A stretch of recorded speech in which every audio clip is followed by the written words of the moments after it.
Suena la música de Spuntone y Mendaro. Repito, el sábado en la sala del museo es la propuesta musical del día de hoy. Y hoy, como todos los jueves, análisis político, nos acompaña Daniel Buquet. Buen día, bienvenido, Daniel. ¿Qué tal? Buen día para todos. Con Spuntone y Mendaro, imagino que buena onda. Sí, viste que es un sonido rockero, tranqui. El tema que estábamos pasando me hacía acordar a un viejo tema, Lobo Hombre en París. Ajá. No sé, le encontré como cierta... El anterior, digamos, Sí, con el que nos fuimos a la tanda. Sí, señor. Bueno, vamos a... No sé si... Yo no soy muy bueno en esto. No, yo tampoco, Pero así que... me trajo la imagen. La voz, el arreglo musical, no tanto la melodía, pero con una proximidad. Bueno, estamos obviamente cada vez más cerca de las elecciones. Aún estamos en un tiempo prudencial. Y en tal sentido, las noticias que... Yo iba a decir, las noticias que circulan tienen que ver con la campaña. En realidad, no hay noticia que de un modo u otro se meta naturalmente o a forceps en la campaña, ¿no? Incluyendo la cocaína en Hamburgo. Bueno, incluyendo la cocaína en Hamburgo, ¿no? Y además es brutal como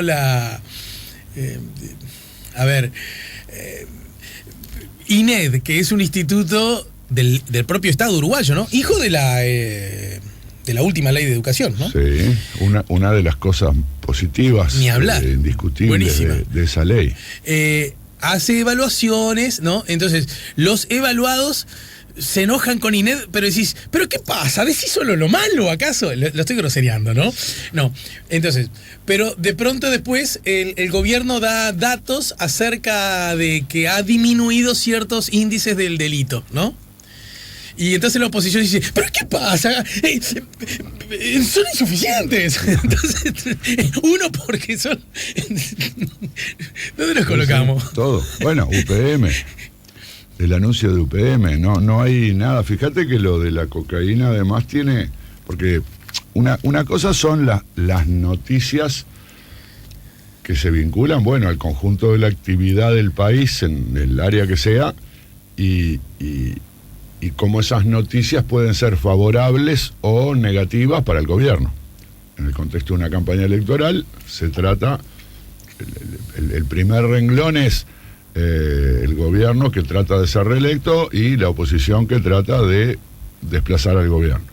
Bueno, cualquier noticia que tenga que ver con el funcionamiento del país es una noticia que puede ser favorable para el gobierno, y entonces a la oposición le va a caer mal, le va a decir que macana, que justo ahora viene esta noticia favorable para el gobierno, o negativa para el gobierno, y entonces el gobierno dirá, pero qué macana, que justo esta noticia...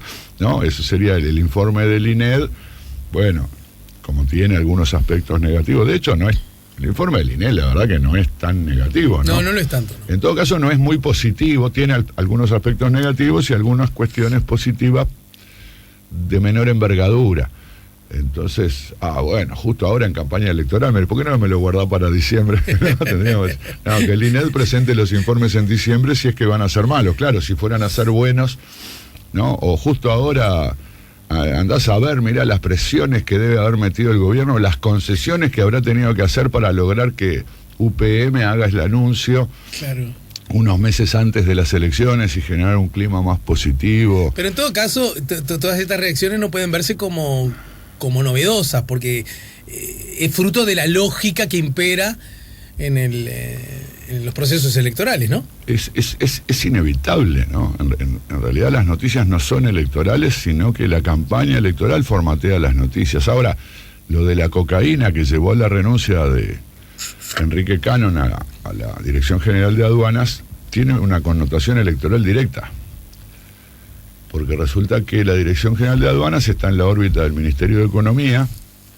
Enrique Cannon es el referente de un grupo que se llama Banderas de Liber, que formaba parte del Frente Liber Sereni, liderado por Astori, ministro de Economía, pero que el año pasado, de hecho en realidad desde antes se había distanciado de Astori. Sí, el anterior.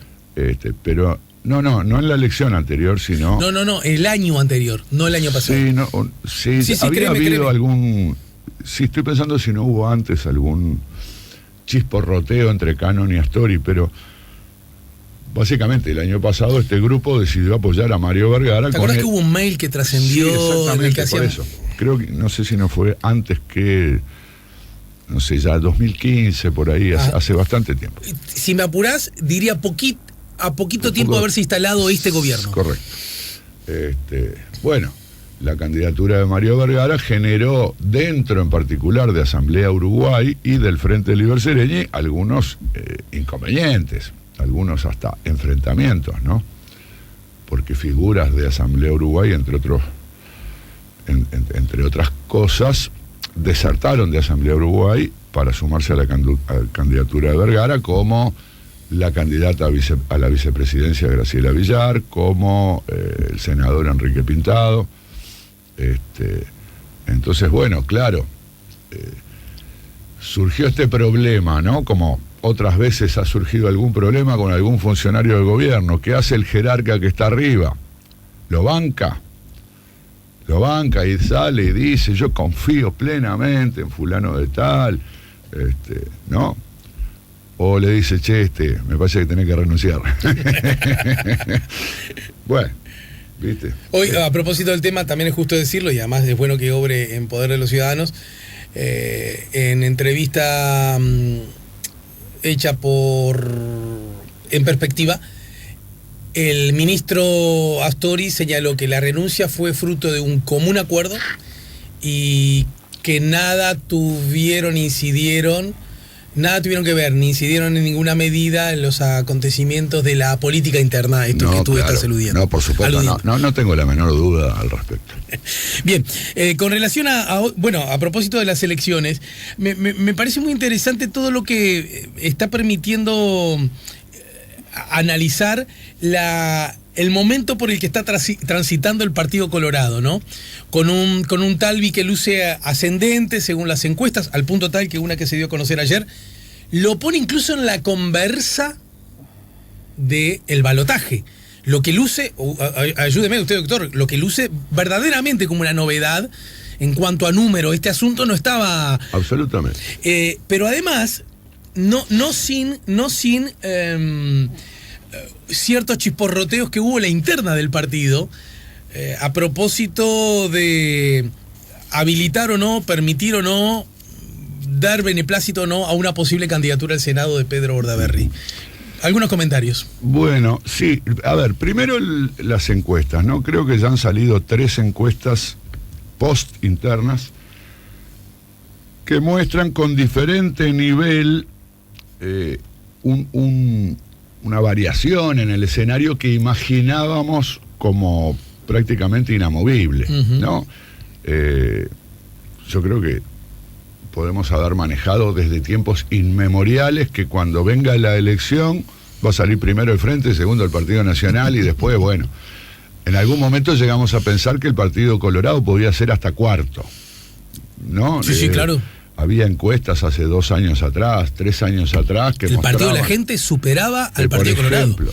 Por ejemplo, y en algún, o superándolo o empatándolo, no, en alguna o el Partido Independiente apareciendo con 5 o 6% de intención de voto y el Partido Colorado con 8, con 7, yo qué sé. Está claro que esta sería la principal novedad, ya no en la perspectiva de un Partido Colorado recuperándose, que había caído en 2004, se había recuperado en 2009, había vuelto a caer en 2014, parecía un partido casi que en estado crítico. Yo hasta diría que la aparición de Sanguinetti en la campaña tuvo mucho que ver con la idea de que había que salvar al Partido Colorado de la desaparición, casi diría. Y bueno, hoy estamos se estaría perfilando un escenario novedoso. Hay que esperar un poco a ver si las sucesivas encuestas confirman esto e incluso hasta lo muestran como una tendencia. O estamos frente al impacto que produjo el resultado de la elección interna. Porque ¿cuál fue la principal novedad de la elección interna? Puede ser que haya habido muchas novedades y tal vez esto de jerarquizarlas pueda generar cierta controversia, pero A ver. yo creo que el triunfo abrumador de Talvi en la interna colorada fue la gran sorpresa, ¿no? Ya sabíamos que iba a ganar Martínez en el Frente Amplio. También está lo de Manini, ¿no, Dani? Bueno, como ahí va, fenómeno electoral. pero vos qué dirías, hasta cierto punto. No, sin contradecir, No, si querés te lo llevo, porque también lo que han mostrado estas encuestas que se han hecho después de la interna es que la intención de voto del Cabildo Abierto parece como muy alta, 10% en la de anoche de opción, si no me equivoco. Sí, 10%. Entonces, te lo llevo, son las dos sorpresas. Y las sorpresas en el escenario político, los que son noticias con un alto impacto, pueden generar un shock que altere la percepción de mucha gente, incluso hasta las preferencias, las intenciones de mucha gente, pero hay que ver después que esto se consolide. En opinión pública a veces a esto se le llama la espuma, ¿no? Sí. Cuando vos le metés, viste, cuando haces un cortadito, un capuchino, que le metés el aire, el vapor de agua, digamos, a presión a la leche. ¿Qué? Me sorprendiste. Viniendo de vos el comentario y hablando de espuma, no había pensado que buscaras como una imagen algo que incluyera leche o capuchino. Estas horas de la mañana. Bueno, me sorprendiste, lo admito. Estas horas Pensé de la que mañana. venía por otro rubro que Bueno, incluye la espuma también. Porque lo interesante es que la espuma es producto de un impacto. Exacto. No como en la bebida que vos pensaste, que supongo que desayunarás con esa bebida. Que la espuma le viene de algo que tiene contenido adentro durante mucho tiempo y que Perfecto. estaba allí. Ahora entiendo, entonces. Este es el resultado de un impacto que genera como un crecimiento, pero ese crecimiento es espuma, en el sentido de que tiene mucho aire y que después decanta, ¿no? En Argentina, para no irnos más lejos, pasó un poco con las encuestas. Cuando se anuncia la fórmula Claro, Fernández y Fernández, hubo un salto en la intención de voto que luego decantó. No quiere decir, en principio siguen arriba en la intención de voto, pero se ha emparejado. Uh-huh. Entonces, Déjame decir que el lunes va a estar aquí Vero Pérez para hablar de las elecciones argentinas. El domingo son las PASO. Claro. Y de paso aprovechamos, supongo que los dos, de paso. De- me gusta bien. de paso aprovechamos para felicitarla porque se transformó en doctora en ciencias políticas, ¿no? Me parece muy bien. Bueno, Vero Pérez, que además quiero decirlo, no todo el público lo sabe, alguna vez creo que lo comenté, forma parte también del grupo de amigos y de colaboradores de La Mañana en Camino, como sugerencia del doctor Daniel Buquet. Bueno, ella es una colega, por supuesto, muy, muy destacada, mucho más joven que yo, evidentemente, y efectivamente merece una felicitación Así es. por la culminación de su doctorado, que además obtuvo con nota brillante. Sí, con honores, puede ser, algo así. No conozco el término, pero eso Es ese equivalente a... Sote, ¿no? Sote felicitaciones. Ahí está. Bueno, así que esto podría ser lo que en la jerga se conoce espuma, digamos. Bueno, yo no digo que lo sea. No, Yo podría. lo que digo es que es razonable esperar que un desempeño extraordinario, estamos hablando precisamente de esto, de algo extraordinario, ¿no? Que no quiere decir que no tenga una explicación, pero es algo que ni siquiera veíamos venir. Nadie veía venir. Todos veíamos venir a un Talvi creciendo. Habíamos dicho, yo qué sé, ponele, en marzo. Bueno, gana Sanguinetti cómodo. Talvi está jugado a hacer un buen papel, a hacer un papel digno y poder crear un grupo nuevo dentro del Partido Colorado. Después vienen encuestas y vemos crecer a Talvi, bajar a Sanguinetti, y decimos, cuando llegamos a la elección dijimos, mirá, esto está peleado. Lo recuerdo porque además me hiciste una corrección, que yo no lo vi como corrección, sino aporte conceptual, porque antes de la interna conversamos, fue la última vez que creo que nos vimos, antes de la interna, y yo casi repitiendo como loro los conceptos que esta es la interna más peleada o más disputada, ¿no? Sí. Y vos dijiste, no. Porque, a ver, ¿por qué disputada? En el Partido Nacional se sabe que gana La Calle. En el Partido Frente Amplio se sabe que gana Martínez. La única interna que hoy luce como disputada es la del Partido Colorado. No era la más disputada, era la única disputada. Claro, en ese sentido. Por lo tanto, decir, las internas están disputadas no aplicaba correctamente. Claro, el caso es que el resultado no fue el resultado de un triunfo ajustado, sino que fue una paliza. Una paliza.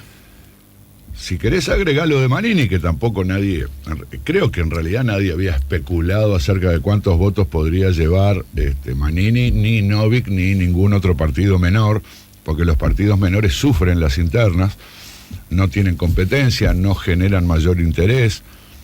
Lo sorprendente es que una interna, que no tiene interna, en el caso de Manini haya llevado cerca de 50.000 votos, si no me equivoco. Exacto.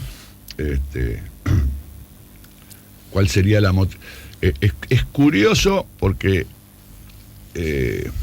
digamos, la motivación es muy baja. Yo qué sé, ¿quiénes van a votar a la interna del PI, del Partido de la Gente? Bueno, el Partido de la Gente tenía en realidad un competidor, pero que acaba de irse del partido. Bueno, uno más, ¿no?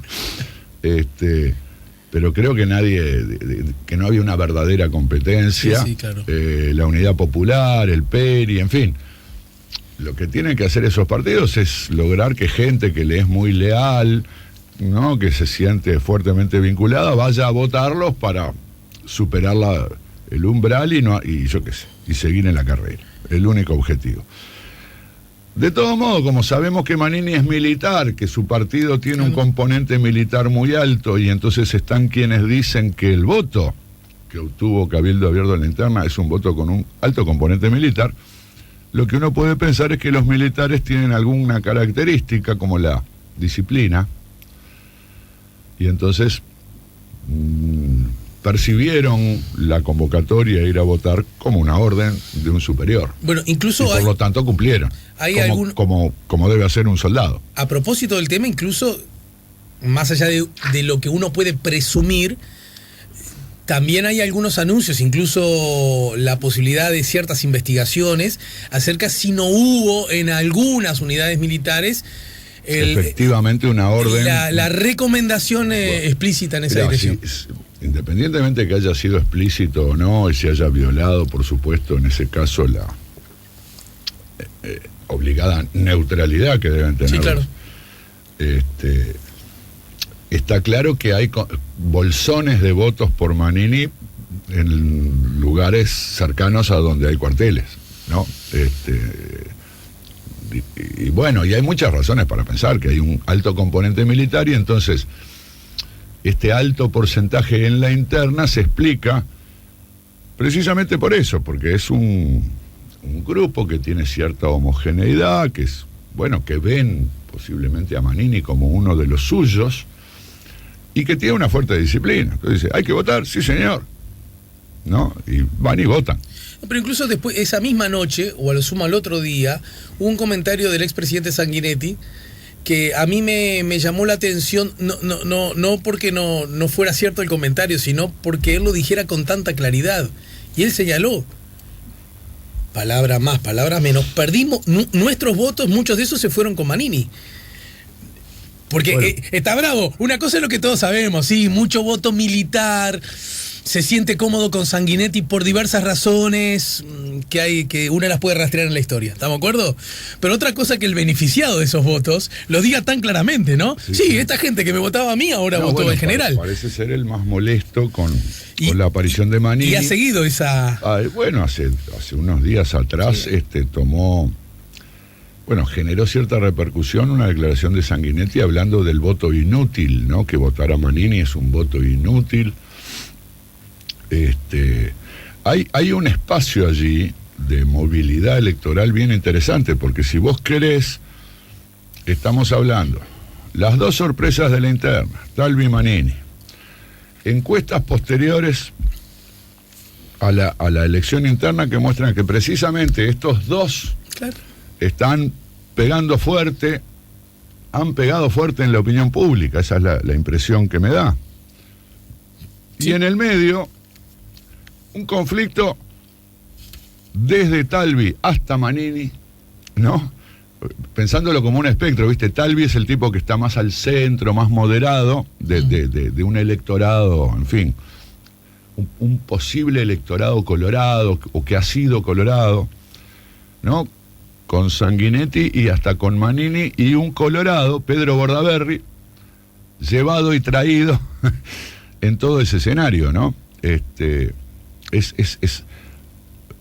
Vos tenés como al Frente Amplio ocupando como su espacio, reducido ahora comparado con el que tenía antes.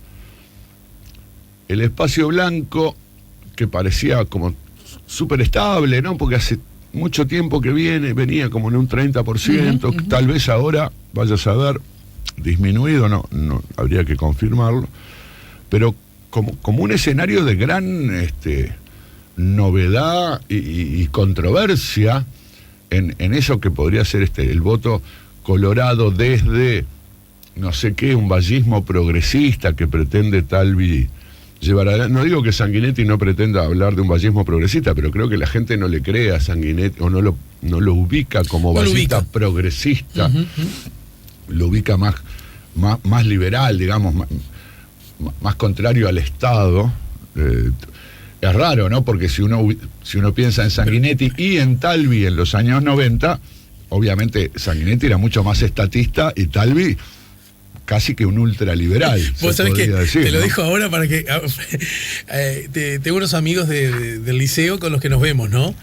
Y yo hace tiempo que les vengo diciendo que me resulta curiosos algunos movimientos electorales vinculados al eje derecha-izquierda, porque yo soy de los que cree que Sanguinetti en realidad está a la izquierda de Talvi, desde la perspectiva ideológica. ¿Lo vemos luego de la pausa? Bueno. ¿Sí? Estamos poniendo la mañana en camino, estamos con Daniel Buquet. Y a propósito, desde la perspectiva del análisis político, teniendo en cuenta Pedro Bordaberry y el alcance que puede tener en sectores del centro derecha, objetivamente hablando, y a pesar de haberse salido de la disputa y el desgaste que eso implica, ¿por qué aún así Talvi le dice, no, vos quedate afuera, no te necesito? Estamos poniendo la mañana en camino, estamos conversando con Daniel Buquet, 099-894-987.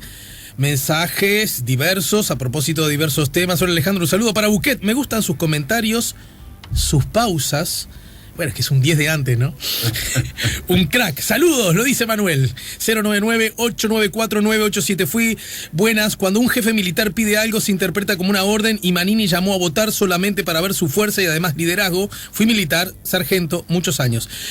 Buen día. El Partido Independiente se queda sin senador. ¿Sin senado? Besos, lo pregunta Lu. Y habían quedado algunas cosas pendientes, ¿no? Por ejemplo, eso que yo le digo a mis amigos del liceo. Que Julio María en realidad está a la izquierda de Ernesto. Sí, si uno piensa en Julio María Sanguinetti tiene una larguísima historia política, se formó al lado de los llamados jóvenes turcos con Luis Valle Berres, ¿no? Bueno, ha escrito además por decir uno de sus contemporáneos y tal vez un poco mayor. Sanguinetti era de los más jóvenes, era Selmar Michelini, ¿no? Es decir, él viene de un vallismo muy volcado al Estado, muy favorable al Estado, un Estado benefactor, un Estado promotor del bienestar social, de los sectores populares, tal vez un Estado poco como el primer vallismo, reformista y industrialista, proteccionista, enfrentado al campo, ¿no? Recordemos que los principales enemigos de Valle Berres eran Herrera y Nardone. Nardone, un colorado, periodista de origen colorado que terminó acordando con Herrera, de tal modo que el Partido Nacional ganó la elección de 1958 contra el vallismo que había dominado desde la salida de la dictadura de Terra hasta esa fecha. El llamado segundo vallismo, ¿no? El de Luis Valle, más estatista, menos liberal que el de Valle y Ordóñez, con muchas continuidades también. Entonces, si uno lo ve a Sanguinetti desde esa matriz, o incluso, bueno, tal vez con algunos aspectos de su segundo gobierno, ¿no? Incluso de su primer gobierno también, sí, ¿no? Su primer gobierno fue un gobierno muy centrado en la reconstrucción de la democracia. Sí. Tal vez sin muchas medidas muy... Reactivó los consejos de salario, lo recuerdo. Bueno, lo que pasa es que eso viene también del clima que se creó en la transición. Con la CONAPRO, ¿no? Bueno, con la como era Concertación Nacional Programática, sí, donde participaron todos y participó la izquierda, y Sanguinetti le llevó algunas medidas a la izquierda. La izquierda en las empresas públicas.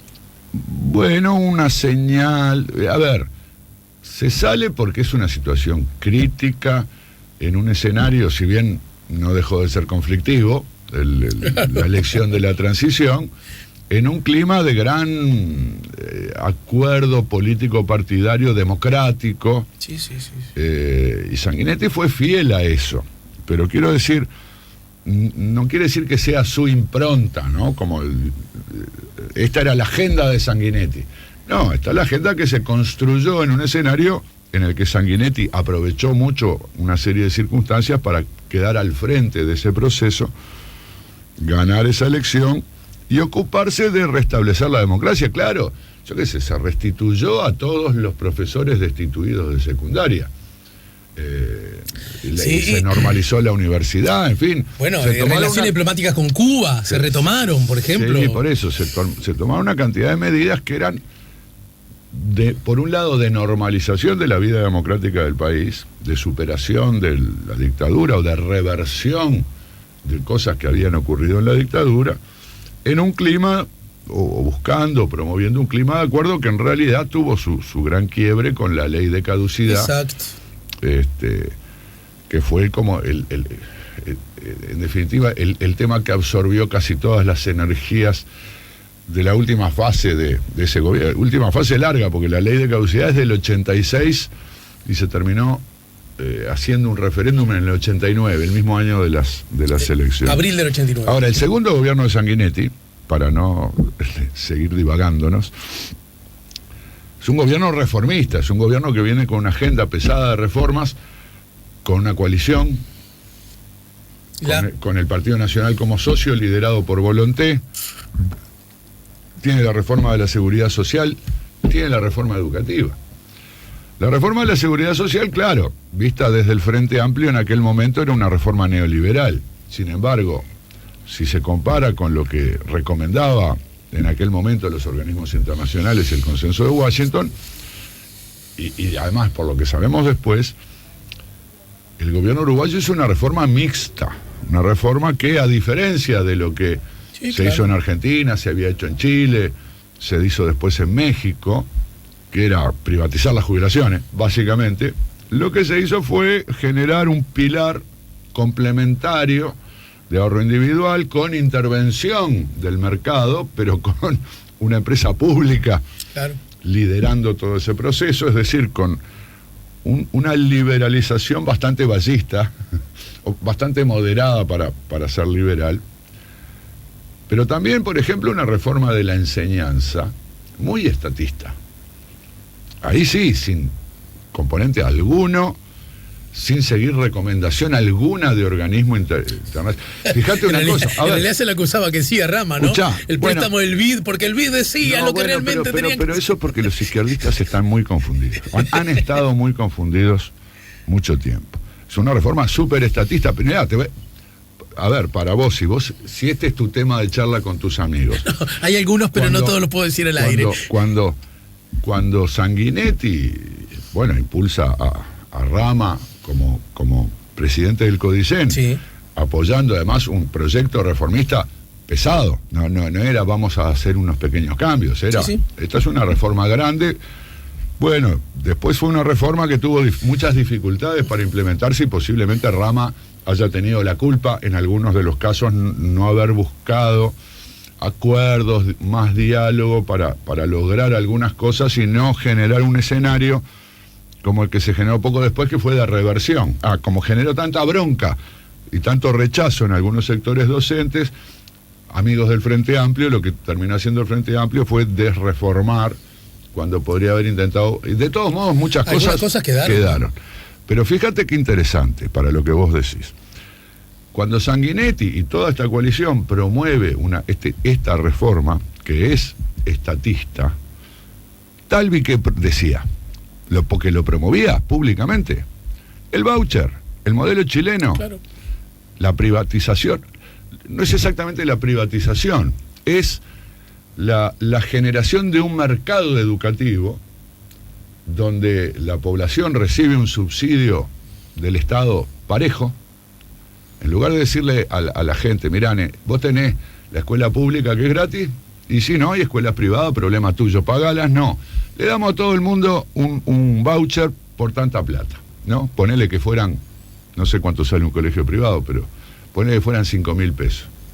O sea, no para pagar no suficiente para pagar un colegio privado o uno bueno, ¿no? Que deben costar 10, 15, 20.000 pesos, deben costar los colegios privados, ¿no? Pero le damos a todo el mundo 5.000, ¿viste? Vale por 5.000 pesos. Las escuelas públicas cobran. Cada una decide además cuánto cobra. Obviamente, las escuelas más baratas cobran 5.000. Es decir, el voucher te alcanza. Los que no tienen plata para poner arriba del voucher van a las escuelas que cobran 5.000, ¿no? Los que tienen 1.000, 2.000 pesitos para poner arriba, por ahí van a una escuela pública que es medio prestigiosa por alguna razón y decidió que cobre un poquito más y con esa plata hacen vaya a saber qué, ¿no? Y el rico también tiene los 5.000 y pone 15.000 arriba y va a los colegios más. Bueno, eso promovía Talvi. Uh-huh. Ese es el modelo neoliberal, no, a mí la palabra no me gusta, pero para identificarlo con facilidad, el modelo neoliberal de reforma educativa que se promovía en los años 90. Nada que ver con lo que hizo la reforma educativa de Uruguay de los años 90, y nada más distante entre Sanguinetti y Talvi en ese terreno. Y como vos decís, Sanguinetti a la izquierda y Talvi a la derecha. Hasta ahora con mis amigos, por ejemplo, Pablo Bouza, mi hermano médico, mi hermano de la vida, que dice Rama fue autoritario la implementación, de paso agrega, que es uno de mis amigos, por ahora yo llevaría ventaja en el argumento, por lo menos tiene cierto asidero. Claro, no, pensemos que la dimensión izquierda-derecha no incluye lo autoritario versus liberal. Exacto, es otro eje. Sería otro eje, claro. Porque podés ser de izquierda y democrático o de izquierda y autoritario, y también lo mismo con la derecha, ¿no? Obvio, está claro. obvio. Acá estamos hablando más bien del tema mercado-estado. La dimensión izquierda-derecha puede traducirse en otras cosas. Sí. Pero la central es Estado-mercado. A la izquierda está el Estado y a la derecha está el mercado. Y en los mundos real funciona en alguna posición intermedia, ¿no? Habemos algunos que somos de izquierda en lo político y liberales en el eje autoritario, liberal, ¿no es cierto? Sí. Por lo tanto, jamás podríamos apoyar a un gobierno como el de Pacheco Areco en el Uruguay, o los venezolanos hoy día. Por sus rasgos autoritarios. Por sus rasgos autoritarios, no nos sentiríamos cómodos. Y por otro lado, en lo que a mí refiere, hablo por mí ahora, con la concepción de izquierda acerca del rol del Estado que tiene que jugar en la sociedad. Exactamente. Bueno, entonces, si nos ubicamos en aquel momento, está claro. Ahora, obviamente Talvi no piensa lo mismo 25 años después de aquel momento. No piensa lo mismo, porque para Talvi educación es un tema bastante relevante de su agenda. Y su propia fórmula lo dice, ¿no? Y su propuesta, digamos, en todo caso no es la misma. No. Yo diría que es más estatista. Ahí el otro día se generó una polémica, no sé si se ha aclarado, en cuanto a que la propuesta de Talvi incluye la creación de nuevos centros educativos. Y no está claro en esa propuesta si hay algún espacio para lo privado, ¿no? En materia de gestión, porque habla de nuevos centros, de la creación de un número, arriba de un centenar de institutos modelo, usa la expresión modelo, y se generó, en un programa de radio se generó una discusión o una duda acerca de si la propuesta de Talvi no incluía la posibilidad de la gestión privada de centros educativos públicos, ¿no? O algo por el estilo.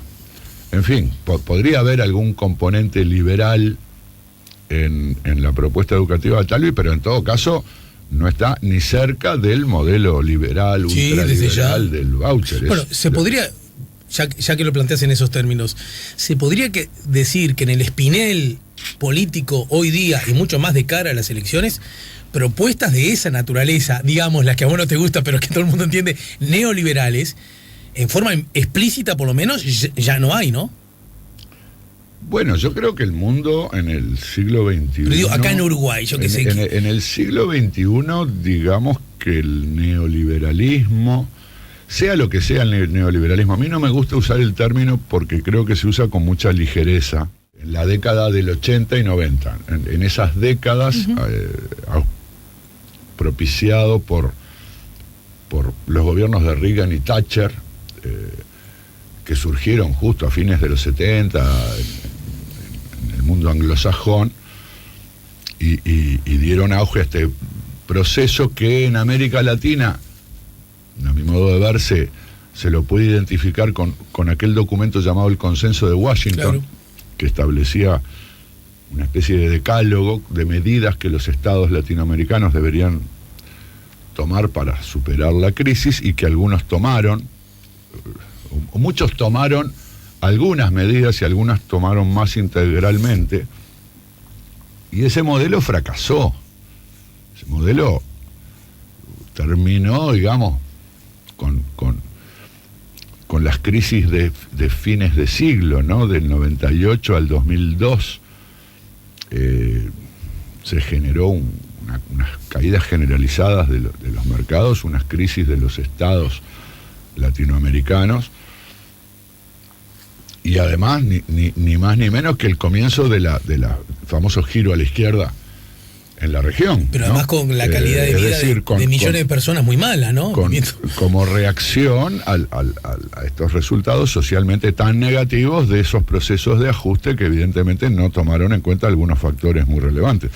Esto hizo que, bueno, la gente más seria, los economistas más destacados del mundo, del FMI, fueran críticos con lo que había hecho el FMI, con olvidarse de la necesidad de los programas sociales, de que para hacer un ajuste no se puede hacer a costa de dejar millones de personas tiradas a que se arreglen como puedan en escenarios económicos restrictivos, ¿no? Entonces, bueno, prácticamente ninguna derecha hace políticas de este tipo, ¿no?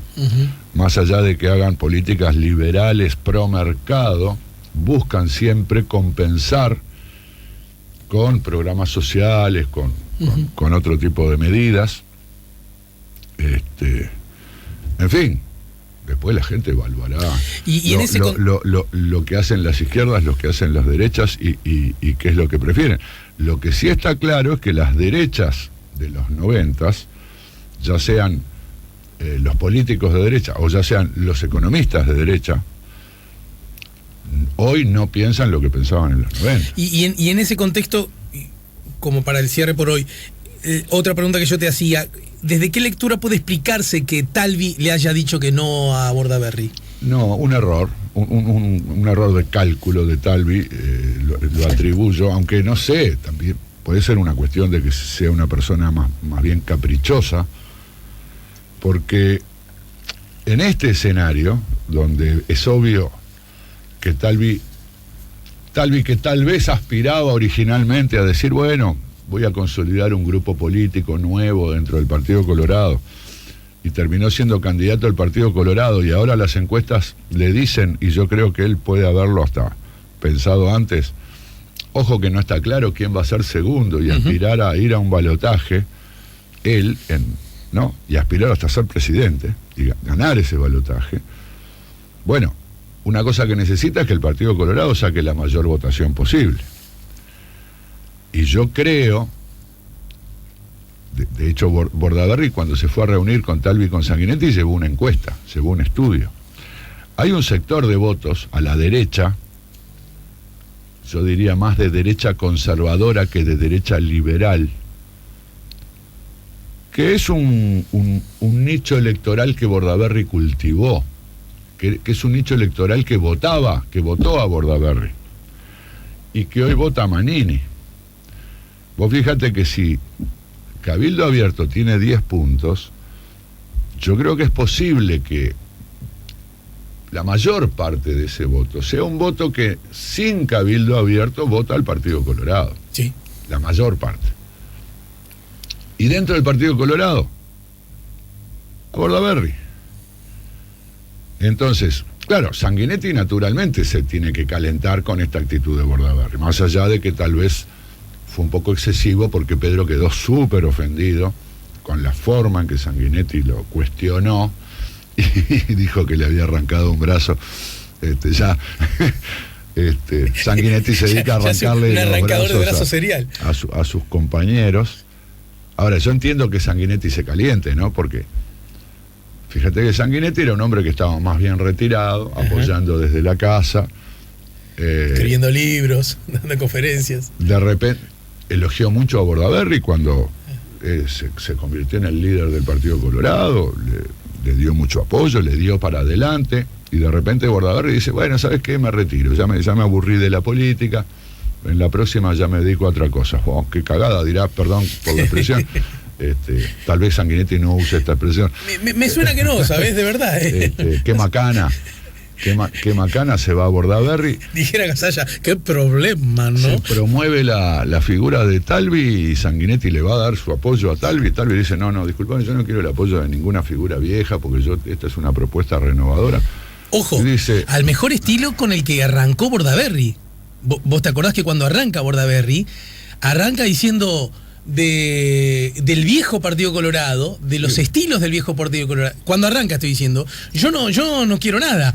Y eso generó un entusiasmo entre muchos jóvenes, Fernando Amado entre ellos, tan disímiles, ¿te acordás? Cierto, digamos, Bordaberry juntó, más allá de que su figura y posiblemente hasta sus ideas representen una posición más bien a la derecha, su convocatoria fue un poco más amplia. Ahora, Sanguinetti se calienta con razón, porque dice, ¿cómo?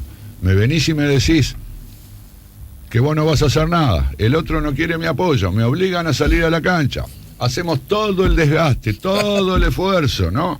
Y ahora vos venís y decís que, y ahora yo saco una lista porque en una encuesta me da bien. Bordaberry obviamente le robaría votos a Sanguinetti, pero también a Cabildo. No veo que le robe votos a Talvi, a la lista de Talvi me refiero, ¿no? A la lista del Senado de Talvi.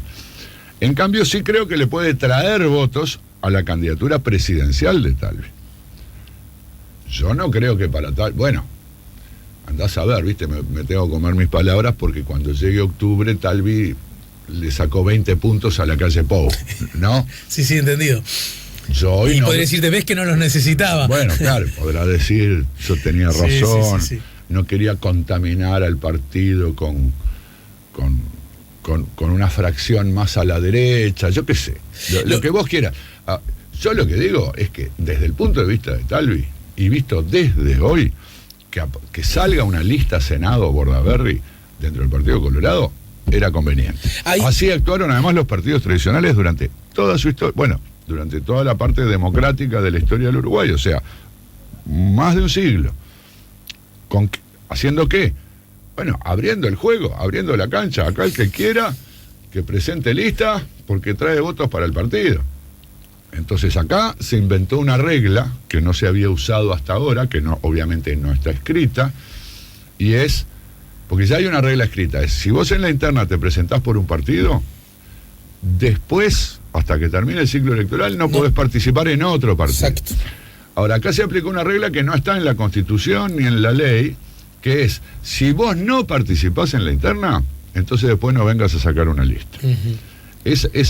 Pero legalmente no hay ninguna traba. No, a ver, creo que se ha llegado a un acuerdo para que Fernando Amado presente una lista apoyando la candidatura presidencial de Martínez. Sí, sí. ¿Y en qué interna participó Sí. Amado? Igual el Frente Amplio, yo pensé que eso que señalabas vos regía más para los partidos fundacionales, ¿no? Porque el Frente Amplio ni siquiera la convención le da bolilla a propósito de designar los candidatos ni la mar en coche, ¿no? Por lo menos te estoy demostrando que no hay ninguna regla escrita. Exacto, exacto. Si vos querés sacar una lista hoy... No, es que Bordaberry puede sacarla ahora mismo del Partido Colorado. El Partido Colorado podría impugnarla. La autoridad del Partido Colorado podría no autorizar el uso del lema. Sí. Pero citando qué razones, no legales ninguna. No precisa citar razón. Los partidos políticos son dueños de su lema. Los partidos políticos tienen autoridades constituidas. Vos no podés sacar una lista con el lema de un partido político si ese partido político se opone a que vos uses el lema del partido. No sé si soy claro. Sí, clarísimo. Igual dudo. Lo que ocurre es que el procedimiento es la impugnación. O sea, la gente va, presenta su lista, la registra y no debe llevar un aval partidario para registrarla, sino que al revés, el partido puede impugnar la presentación de esa lista. Pero está claro que los partidos, las autoridades partidarias, son dueñas del lema. En Uruguay esto es muy importante porque hay leyes al respecto. Al respecto de qué denominaciones y símbolos pueden utilizar los partidos como propios y por lo tanto prohibirle a otros su utilización. Bueno, de hecho, cuando alguien saca un grupo, lista o lo que fuera nuevo y de alguna manera se entiende que es muy parecido a uno ya existente, el potencialmente perjudicado, va a la Corte Electoral. Y la tendencia más bien que la Corte Electoral le suele dar la razón, ¿no? Sí, si usted se llama Partido Nacional, no puede venir ahora Partido Nacional, no sé qué, o algo nacional. No, mire, esa denominación usted no la puede usar, ¿no? Exacto.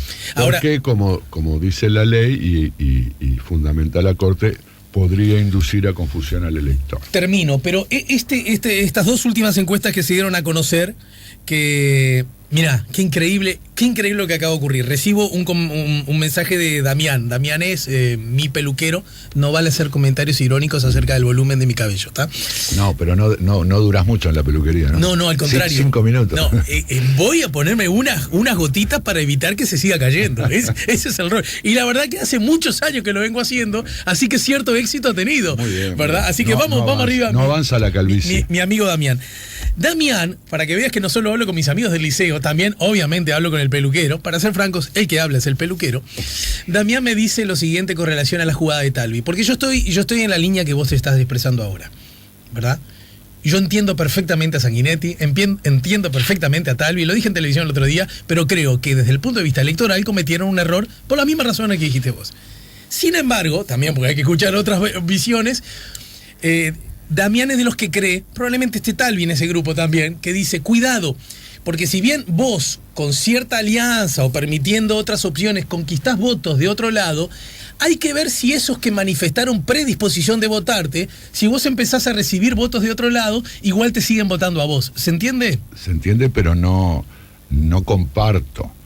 En general, más allá de que se usa muchas veces como argumento desde afuera, decir, mirá, por decirte algo, los partidos hoy opositores le han dicho al Frente Amplio que es una colcha de retazos y que tiene desde figuras moderadas, reformistas, socialdemócratas, por decir algo, hasta marxistas, comunistas, tupamaros, ¿no? ¿Y cómo vas a votar a un partido así que no sabés ni qué política puede llegar a ser? Bueno, mirá dónde llegó el Frente Amplio. Pero esto es lo que decía la izquierda en los años 60 y antes de los partidos tradicionales, pero no, si estos engañan al electorado porque te ponen... Wilson y Agarrondo juntos en el 71. Te ponen un puntero izquierdo. Ahora, digamos, esto ha funcionado mucho más con la lógica de todo suma. Siempre puede haber alguien que diga...